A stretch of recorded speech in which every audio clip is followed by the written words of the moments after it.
আসসালামু আলাইকুম, সবাইকে শুভেচ্ছা জানাচ্ছি। মাসুম মাহবুব। ঈদ মোবারক। যখন ঈদের খবরটি দিতে বসছি, তখন আমাদের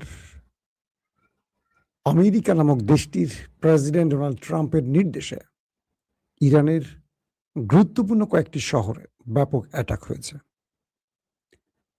এবং ইরানও আমেরিকাকে শক্ত জবাব দিয়েছে এবং ইরানের আক্রমণে আমেরিকা শেষ পর্যন্ত পালাতে বাধ্য হয়েছে। প্রথম শিরোনাম। দ্বিতীয় শিরোনাম, আমেরিকা ইসরায়েলকে নিয়ে ভয় পাচ্ছে এবং যে কোনোভাবে আমেরিকা ইসরায়েলকে মধ্যপ্রাচ্যে বাঁচিয়ে রাখার জন্য যে পরিকল্পনা করছে, সেই পরিকল্পনা নষ্ট করে দিচ্ছে ইরান। তাই আমেরিকা ইরানকে নিয়ে এখন বড় বাজির খেলা শুরু করছে। দর্শক, এই দুটো প্রসঙ্গ ছাড়া আরো অনেক খবর থাকবে মূল আলোচনায়। প্রথম যে খবরটি দিয়ে শুরু করতে চাই, মার্কিন যুক্তরাষ্ট্র প্রায়শই ইরানকে টেস্ট করার জন্য ড্রোন বা মিসাইল অ্যাটাক চালায়। তারা বোঝার চেষ্টা করে যে ইরান তার রিয়াকশনটা কতটুকু দিতে পারে, কোন লেভেলে দিতে পারে, ইরানের প্রস্তুতি আদৌ আছে কিনা, নাকি ইরান যে শান্তি আলোচনা চলছে সেই আলোচনায় বুঁদ হয়ে ঘুমিয়ে গেছে। প্রথম, ইরানের রিফুয়েলিং ট্যাঙ্কার ধ্বংস হলো হরমুজে। এরপর মার্কিন F-35 আক্রান্ত হয়ে পালিয়ে গেল। তারপর মার্কিন F-35 আক্রান্ত হলো, ধ্বংস হলো, ইরানের দাবি। এরপর MQ-9 রিপার ড্রোন ধ্বংস হলো। তারপর সিরিজ আরো দুটো ড্রোন ধ্বংস হলো। এগুলো প্রায়শই আমেরিকা ইরানে আক্রমণ করতে গিয়ে ধ্বংসের মুখে পড়ে এগুলো হারালো।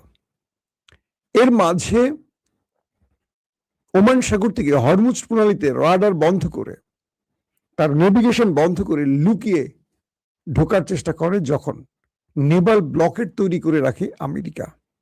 সেখানেও ইরানের IRGC নৌ ডিপার্টমেন্ট আমেরিকার জাহাজকে টার্গেট করে হিট করে আগুন ধরিয়ে দেয়। আবারও তারা পালিয়ে যায়। পেছন থেকে এভাবেই তারা বারবার আসে আর ইরানের ধোলাই খেয়ে পালিয়ে যায়। শেষ পর্যন্ত তারা গত 3 দিন আগে অ্যাটাক করে। সেই অ্যাটাকে ইরানের 4 জন নৌবাহিনীর সদস্য শাহাদাত বরণ করে এমন খবর পাওয়া যায় এবং বন্দর আব্বাস, হরমুজ প্রণালী সহ বেশ কয়েকটি জায়গায় ইরানের বেশ কিছু ক্ষতি হয়। খুব বড় ফ্রেমে না হলেও ক্ষতি হয়। ঈদের দিন বা ঈদের পরের দিন আবারও বন্দর আব্বাসে মার্কিন যুক্তরাষ্ট্র ব্যাপক অ্যাটাক চালায় এবং সঙ্গে সঙ্গে প্রতিক্রিয়া ইরান দেখায়। ইরান তাদের ড্রোন ভূপাতিত করে, তাদের যুদ্ধ বিমানে গুলি করে, সেটি পালিয়ে যায়। তো পরবর্তী ইরানের উপর যখন হামলা করে আবারও মার্কিন যুক্তরাষ্ট্র তৃতীয় দফা, তখন ইরান বেশ হ্যাভি রিটালিয়েট করে, কঠিন জবাব দেয় আমেরিকাকে। আমেরিকার যে যুদ্ধ বিমান ঢোকে সেটাকে অ্যাটাক করে আকাশ প্রতিরক্ষার মাধ্যমে। আমেরিকার যে ড্রোন আসে সেটাকে ভূপাতিত করে দেয় এবং আমেরিকার যে ওয়ারশিপ যুদ্ধ জাহাজ ঢোকে হরমুজ প্রণালীতে, সেটাতে আক্রমণ করলে আগুন ধরে যায় এবং সেটি পালিয়ে যায়। আজকের ঈদের দিনে লেটেস্ট খবর, ইরান শত্রুর বিমান ঘাঁটি, যেটি কুয়েতে আবু সালেম বিমান ঘাঁটি, এটি হলো মার্কিন যুক্তরাষ্ট্রের একটি খুব শক্তিশালী বিমান ঘাঁটি, এটিকে আক্রমণ করে। তবে এই আক্রমণের ব্যাপারে ইরানের IRGCর স্পষ্ট বক্তব্য হলো তারা দেখেছে ওই বিমান ঘাঁটিটি ব্যবহার করেছে মার্কিন যুক্তরাষ্ট্র, অর্থাৎ কুয়েতের আবু সালেম বিমান বন্দরটি বা বিমান ঘাঁটিটি আমেরিকা ব্যবহার করার কারণে সেখানে শক্তিশালী আক্রমণ করে ইরান এবং কয়েকটি সূত্র দাবি করেছে সেখানে মার্কিন ঘাঁটির ব্যাপক ক্ষয়ক্ষতি হয়েছে, যদিও আমেরিকা সেখানকার হতাহতের কোনো খবর প্রকাশ করেনি। মার্কিন যুক্তরাষ্ট্রের যুদ্ধ পরিচালনাকারী সংস্থা বা টিম সেন্টকম, তারা বলছে ইরান যুদ্ধবিরতি লঙ্ঘন করছে। অর্থাৎ তার বক্তব্যে এটি বোঝা যায় ইরানের উপর স্বেচ্ছায় স্বপ্রণোদিত হয়ে আমেরিকা যে অ্যাটাক করছে এটা যুদ্ধবিরতি লঙ্ঘন না, এটা তাদের বৈধ অধিকার। কারণ আমেরিকা বড় রাষ্ট্র, শক্তিশালী রাষ্ট্র, তারা যাকে খুশি তাকে মারতে পারবে, যাকে খুশি তাকে শেষ করতে পারবে, নিষেধাজ্ঞা দিতে পারবে, কোনো বিষয় না। কিন্তু মার খাবার পর কেউ জবাব দিবে, সেটি হবে মানে মার খাওয়ার পর আপনি যখন পাল্টা অ্যাটাক করবেন বা মার থেকে বাঁচার জন্য নিজেকে সেভ করবেন, তখন হবে যুদ্ধবিরতি। আরে বাবা, কি চমৎকার ডেমোক্রেসি মার্কিন যুক্তরাষ্ট্রের। সেনকমের এই বক্তব্যটির পর ইরান বলছে, আমরা যুদ্ধবিরতি লঙ্ঘন করিনি, যুদ্ধবিরতি লঙ্ঘন করেছে আমেরিকা। তারা বারবারই প্রতারণা করছে। তারা আমাদের সাথে যখনই আলোচনায় বসে, আলোচনা চলাকালীন সময়ের মধ্যে অ্যাটাক করছে, আবার তারা বাইরে বলছে তারা আলোচনার জন্য উদ্গ্রীব। প্রেসিডেন্ট ট্রাম্প বলছেন ইরান একটি ডিল চায়, চুক্তি চায়। ইরান আমাদের সাথে একটি ডিলের জন্য মুখিয়ে আছে, উদ্গ্রীব হয়ে আছে। কে বলছে? পৃথিবীর সবচেয়ে বড় মিথবাদী, বাকিটা তিনি বলছেন ইরান নাকি তাদের সাথে ডিল করার জন্য ব্যস্ত হয়ে আছেন, অথচ তুর্কির, পাকিস্তানের, মিশরের, কাতারের পা ধরছে ডোনাল্ড ট্রাম্প। কারণ আমেরিকার সাথে কোনো ডিল করতে চায় না ইরান। ইরান চায় যুদ্ধের মাধ্যমে ফয়সালা হোক। কারণ 40 দিনের যুদ্ধে আমেরিকা পরাজিত হয়েছে, ইরান নয়। এখন সেই আমেরিকা প্রেসিডেন্ট ডোনাল্ড ট্রাম্প বলছেন ইরান তার সাথে আলোচনা মানে ডিল করতে উদ্গ্রীব হয়ে আছে, অথচ নিজে উদ্গ্রীব হয়ে আছে, এটা স্বীকার করছেন না। ইরান বলছে আমেরিকা যে ভাষায় জবাব দিবে তার চেয়ে একটু বেশি কঠিন ভাষায় আমরাও জবাব দেব। মানে আমেরিকা 10টি মিসাইল মারলে ইরান 15টা, কমপক্ষে 15টা মারবে। তো কুয়েত পাল্টা আক্রান্ত হলো ইরান দ্বারা, আবু সালেম বিমান ঘাঁটি। এতে এটি প্রমাণ হয়, স্পষ্ট হয়, আমেরিকা ইরানে আক্রমণে কুয়েতের ঘাঁটি ব্যবহার করেছে একটাবার। পাশাপাশি হরমুজ প্রণালী ব্যবহার করায় হরমুজ প্রণালীতে মার্কিন ওয়ারশিপগুলো, যুদ্ধ জাহাজগুলো আক্রান্ত হয়েছে এবং ইরান সেখানেও ড্রোন এবং মিসাইল দিয়ে অ্যাটাক চালিয়েছে। তো এই পরিস্থিতিতে আমেরিকা আবারও নতুন করে মধ্যপ্রাচ্যে আগুনে ঘি ঢালতে চাইছে।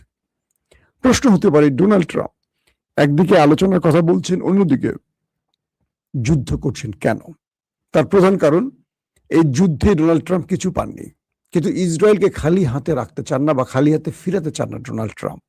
তার প্রধান কারণ, ইসরায়েলের কাছে মার্কিন যুক্তরাষ্ট্র তার মাথা, সব মানে মাথা, ঘাড়, শরীর পুরোটাই বিক্রি করে দিয়েছে।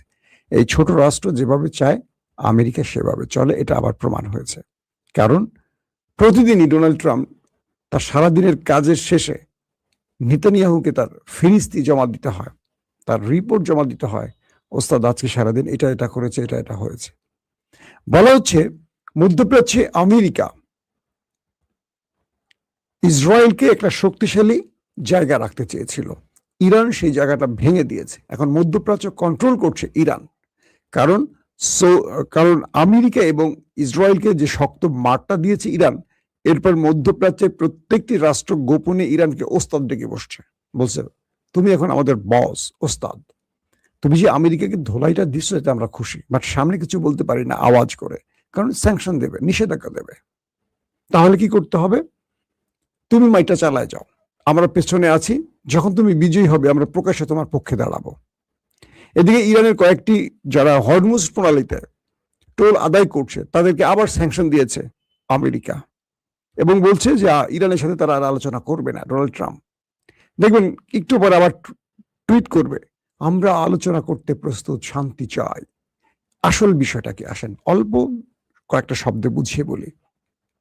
মূলত এই যুদ্ধে ইসরায়েল পরাজিত হয়ে গেছে, আমেরিকা হয়ে গেছে। আমেরিকা বহু দূর থেকে এসছে, কয়েক হাজার মাইল দূর থেকে, কিন্তু ইসরায়েল খুব বেশি দূরে না, ইরান থেকে 2000 বা 2500 কিলোমিটার দূরে। তো ইসরায়েল এই যুদ্ধে কিছু পায়নি এবং ইসরায়েল মধ্যপ্রাচ্যে তার অবস্থানকে হারিয়ে ফেলেছে। ইউরোপ, আমেরিকা ইসরায়েলকে এবার লাল কার্ড দেখিয়েছে, কেউ এগিয়ে আসেনি। এবং ইন্টারেস্টিং ব্যাপার, সৌদি, পাকিস্তান, কুয়েত, কাতার, এরা কেউ আমেরিকার অনুরোধ বা ডোনাল্ড ট্রাম্পের অনুরোধ রক্ষা করেনি। তারা স্পষ্ট আমেরিকার প্রেসিডেন্ট ডোনাল্ড ট্রাম্পকে বলছে, আমরা আব্রাহাম অ্যাকর্ডে ইসরায়েলকে স্বীকৃতি দিতে পারছি না, কারণ ইসরায়েল আমাদের স্বীকৃতি পাওয়ার জন্য যে টেরিটরি আছে এগুলো বাস্তবায়ন করেনি। আমাদের যে শর্ত আছে, একটি স্বাধীন ফিলিস্তিন রাষ্ট্র প্রতিষ্ঠা, ইসরায়েল এটি করেনি। 2, স্বাধীন ফিলিস্তিনে হামলা বন্ধ, এটিও ইসরায়েল করেনি। মন চাইলে আক্রমণ করছে যখন তখন। তো ডোনাল্ড ট্রাম্প খুশি হতে পারেননি। তো ডোনাল্ড ট্রাম্প বুঝলেন যে আজকে আরব আমার কথা শুনছে না, তার প্রধান কারণ ইরান শক্তিশালী হয়ে গেছে। ওরা গোপনে ইরানের প্রতি ভরসা রাখছে, আমার উপর নয়। কারণ মার্কিন যুক্তরাষ্ট্রের গালফে থাকা 16টি ঘাঁটিকে চুরমার করে দিয়েছে ইরান, এবং ইরানের পা ধরছে গোপনে গোপনে এই আমেরিকা। যে কারণে আরবরা গোপনে আবার আমেরিকার সাথে কি বলে ইরানের সাথে সমঝোতা করতে চায় শর্তে। আপনি জানেন যে সৌদি, কাতার, কুয়েত তারা নরম সুরে কথা বলছে, গোপনে ইরানকে ফোন করছে, পররাষ্ট্রমন্ত্রীর সাথে কথা বলছে, একে অপর দেশের মধ্যে আদান প্রদান শুরু হয়ে গেছে, টেলিফোন প্রতিদিন লাল টেলিফোন বাজতেছে। বিষয়টা হলো এই মুহূর্তে আমেরিকা চায় ইসরায়েলকে মধ্যপ্রাচ্যে একটা নিরাপত্তা দেয়া। কারণ আগামীকাল থেকে হয়তোবা আমেরিকা গালফ ছেড়ে চলে গেলে ইরানের শর্ত অনুযায়ী ইরান সকাল বিকাল মার দিবে নেতানিয়াহুকে। আরবরা ইরানের পাশে দাঁড়াবে, কারণ সৌদি আরব বুঝে গেছে ইরান দখলদারিত্ব চালাবে না। ইরান তাদের জন্য থ্রেট, বাট দখলদারিত্ব চালাবে ইসরায়েল। কারণ তাদের গ্রেটার ইসরায়েল তৈরির যে নীল পরিকল্পনা, নীল নকশা আছে, সেখানে আরবের বহু রাষ্ট্র তাদের ভূমি হারাতে পারে। তো এটি মোহাম্মদ বিন সালমান বুঝে গেছেন, তাই তিনি ইরানের সাথে নিরাপত্তা চুক্তির জন্য প্রস্তুত হয়েছেন পাকিস্তানের দুতিয়ালির মাধ্যমে। পাকিস্তানও ট্রাম্পকে বলে দিয়েছে যে আমরা কোনোভাবে ইসরায়েলকে স্বীকৃতি দেব না। কাতার, কুয়েত বলে দিয়েছে। শুধু ট্রাম্প যে এর আগের সময়টিতে যখন প্রেসিডেন্ট হয়েছে মার্কিন প্রেসিডেন্ট, তখন চাপ দিয়ে আরব আমিরাত এবং বাহরাইনকে আব্রাহাম অ্যাকর্ড মানতে বাধ্য করেছিলেন। যদিও মধ্যপ্রাচ্যে এরা অর্থনৈতিক একটা ভিত্তি থাকলেও স্ট্রং, এদের সামরিক অস্তিত্ব খুব স্ট্রং নয়। মধ্যপ্রাচ্য কন্ট্রোল করে কয়েকটি রাষ্ট্রের মধ্যে প্রধান ইরান।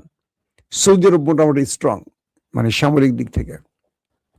পাকিস্তান তো পারমাণবিক শক্তিধর, এটা মানে বলা, এটা এশিয়ার হলেও এটি ইরান আরব আমিরাতের সীমান্ত অঞ্চল, আফগানের সীমান্ত অঞ্চল।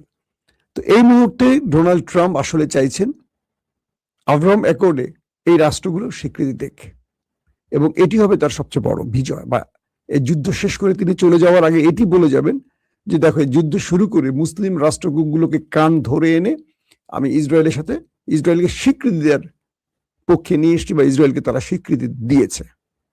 এখন ইসরায়েল বলছে যদি তারা আমাকে স্বীকৃতি দেয় তাহলে আমরা জাতিকে কিছু বলতে পারবো, নতুবা পুরো তোমার জাতি আর আমার জাতি মানে ইহুদি জাতি আর মার্কিন জাতি বুঝে গেছে আমরা ইরানের কাছে পরাজিত হয়ে গেছি।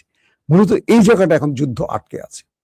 আমেরিকা যত কথাই বলুক, তারা চাচ্ছে মধ্যপ্রাচ্যে ইসরায়েলকে নিরাপত্তা বেষ্টনীতে রাখতে। কারণ কালকে ইরান, আজকে যদি ইরান বিজয়ী হয়, কালকে তারা প্রতিদিনই সকাল বিকাল মার খাবে, যেভাবে ফিলিস্তিনিরা খেয়েছে ইসরায়েলের হাতে। ইরান প্রতিদিনই মোটামুটি তার যে প্রক্সি বাহিনী আছে, হুতি, তার হিজবুল্লাহ বাহিনী, এদেরকে দিয়ে মোটামুটি, তারপর ইসলামিক রেজিস্ট্যান্স, এদেরকে দিয়ে ধোলাই চালাবে। আর আরবদের ভেতরে আমেরিকার সবচেয়ে বড় চেষ্টা এখন আরবদের সাথে ইরানকে কোনোভাবে মিত্রতার বন্ধনে আবদ্ধ হতে দেবে না। অর্থাৎ এখন যে পাকিস্তান বা তুরস্ক বা মিশর, গোপনে, মিশর না তুরস্ক, গোপনে গোপনে চেষ্টা করছে ইরানের সাথে মধ্যপ্রাচ্যের আরব রাষ্ট্রগুলোকে, গালফ কান্ট্রিগুলোর যেটা সম্পর্ক বৃদ্ধি করতে চায়, তাদের মধ্যে যে একটা ঐক্যবদ্ধ মধ্যপ্রাচ্য তৈরির যে চেষ্টা করা হচ্ছে, এটাকে ট্রাম্প ভেস্তে দিতে চান।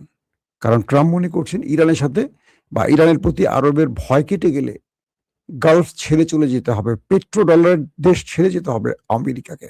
আর এই অঞ্চল আমেরিকা ছাড়লে ইসরায়েল শেষ, ইসরায়েল নামক রাষ্ট্রটি হারিয়ে যাবে। স্পষ্ট বার্তা, এখানে কোনো প্যাচ নাই। আমেরিকা গালফ ছাড়া মানে ইসরায়েল শেষ। কারণ আরবের চারদিকে আরব, মাঝখানে ইসরায়েল। আমেরিকা বহু হাজার মাইল দূর থেকে এসে ইসরায়েলকে বাঁচাতে পারবে না। ইরান কয়েক ঘন্টার সময় নিয়ে, এক পাকিস্তান যদি চিন্তা করে, এক পাকিস্তান বলছে আমি চ্যালেঞ্জ করে, কয়েক ঘন্টা ইসরায়েল দখল নিতে পারবে। পাকিস্তানের এয়ারফোর্স, পাকিস্তানের পারমাণবিক প্রযুক্তি বা পাকিস্তানের সেনাবাহিনী এতটাই স্ট্রং, যারা মধ্যপ্রাচ্যের ভ্যানগার্ড যাদেরকে বলা হয়, যাদের সাথে তুরস্ক, কাতার, কুয়েত চুক্তি করতে চায়, আর সৌদি আরব তো করিয়ে ফেলেছে।